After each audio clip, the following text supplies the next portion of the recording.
Hey guys, it's Baban and I'm back with another tutorial, and today we're going to be learning how to draw an Ahegao face.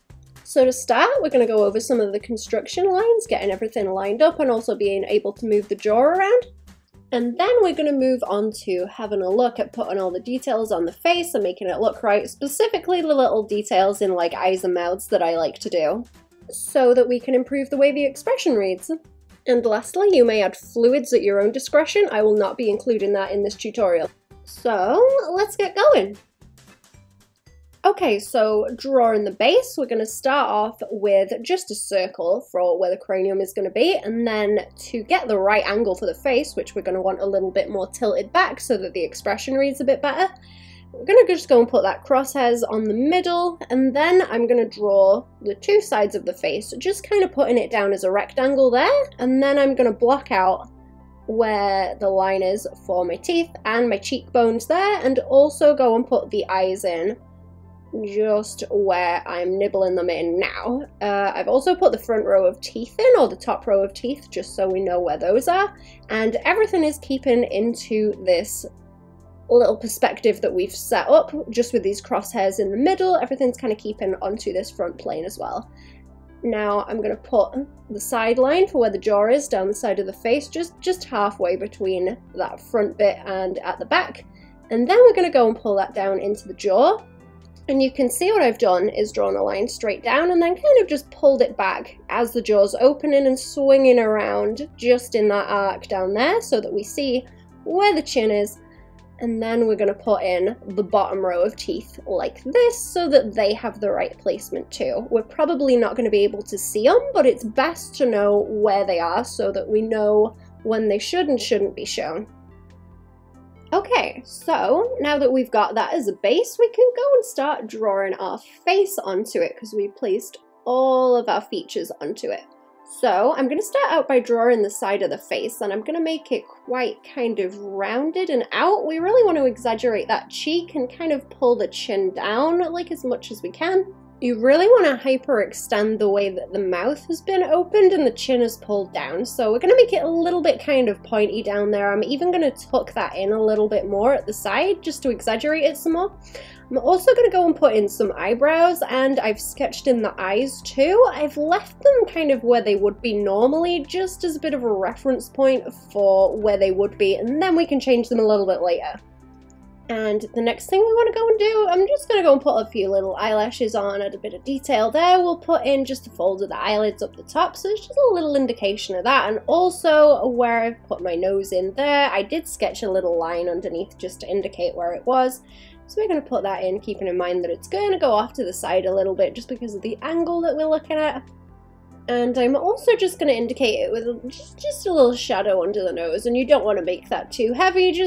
What I like to do is kind of imagine that you have both sides of the nose, either side of the septum, and I will just shade out the one that's furthest away and either put like a little dash for the nose hole, or just indicate it with just the shadow on the one side to show where it is and that it's got a bit of depth on the face.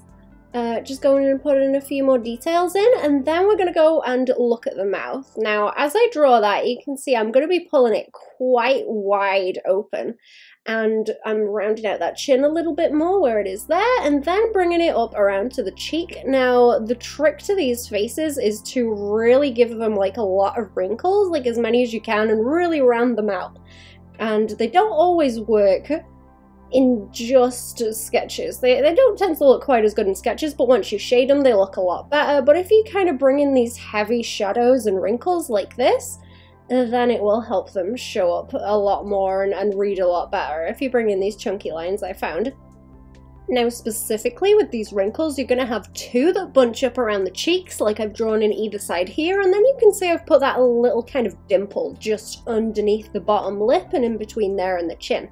So these two that come up around the cheeks and make the cheeks kind of full and bumpy, you want to pull those down, and they make kind of a little W shape, which will become a little bit more apparent later as I work on it, just underneath the chin. And then we're also going to bring in just some more wrinkles just around the bottom to fill it out a bit. I've kind of softened out that edge. It's still got the same kind of curve with the cheek, but we're just going to bring in a few more wrinkles to make it read better. I also have the teeth showing a little bit on the mouth, just because I've opened it enough that it wouldn't be reasonable to be hiding them, so we're going to shade that in a little bit and keep that there. We've also got the chin in there, sort of separate on its own. We're going to have more wrinkles coming up from that later to indicate where that is. You can see me drawing in that little kind of W shape under there and adding in a little bit more drop shadow, kind of in the same way I did underneath the nose, just to indicate a bit of weight there. And then pulling up those lines again. And then we're going to have just a little bit more nibble, just a little bit more nibble of details.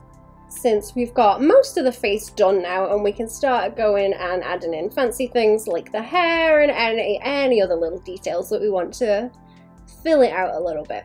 I'm also going to go and add the earring over there, so it just sits at the side. That wants to be the height between the eyebrows and the nose, like so. And then I'm just going to go add things like the hair, little details to fill the space out, shade the eyes in, and just fill out the rest of the image. I'm also going to go and add the rest of the chest and the arms and everything in. We're going to just pull that down the front. If you think you can get away with it, you can probably go and add a few more wrinkles in just down there to extend it some more. I mean, I'm a snake, so, you know, they go all the way down. I'm also going to be adding a little snake tail in just at the side because, of course, also at some point a snake tongue too, just to finish off the look. And then, now that we have that done, we can go and tidy it up like this. So I'm going to just go over all of my lines, keep paying attention to where the line weight is so that I can maintain those nice dark shadows that I mentioned before. I maybe kind of gone a little bit chunkier with them, but I was trying to keep them a little bit softer and easier to see with the sketch for this. And yeah, there we go. A few little highlights on the hair in a swoosh, and we're done. Thanks for watching. I hope this helped. If it did, give us a like, share if you think it'll help someone else, and subscribe for new videos on Saturdays. I stream weekdays on Twitch if you want to come and see me there. There'll be a link in the description, as well as links to everywhere else that I post stuff and prints and such like. Speaking of prints, here are some previews of a new one that I have on my Redbubble shop, which there will be a link to in the description. Yeah, here's some links to some other playlists of tutorials that I have. Thanks for watching. Bye-bye!